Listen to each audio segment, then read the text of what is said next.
இப்போ அந்த வேல்யூ வந்து ஒரு கிராம் 1000 இருந்துச்சுன்னா எனக்கு லாபம் தானே. நான் 3 பவுண்டில் 24 கிராம் உள்ள கோலை வந்து நான் செஞ்சு நான் போட்டிருக்கேன். எவ்வளோனா நான் செய்கூலி தானே கட்ட போகிறேன், பத்திரிக்கை செய்கூலி தான் நான் கட்ட போகிறேன்.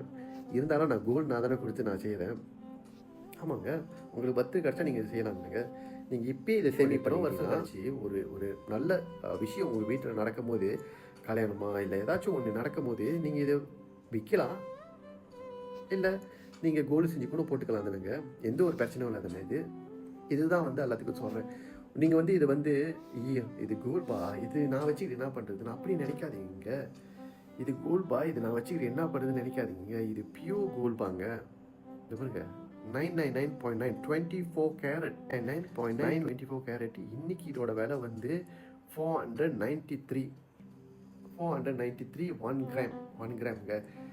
ஏன் ஒரு 2 வருஷம், ஒரு 3 வருஷம், ஒரு 5 வருஷம் கழிச்சு இது இந்த கோல் வந்து 1000 வெள்ளி ஆகாதா ஒரு கிராமு?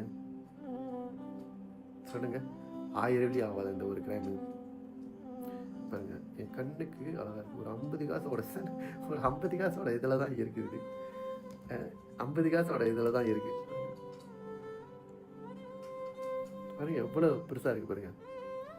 ஆனால் செம்ம அழகுங்க. அது உண்மையான அழகுனா அழகு. ஓகே, ஸோ இது வந்து நீங்கள் உண்மையாக நீங்கள் இதை வாங்கி உங்கள் கையில் வச்சு இதை வந்து ஃபீல் பண்ண போகிறீங்களா? நான் எல்லாத்துக்கும் கொடுத்தேன்னா இது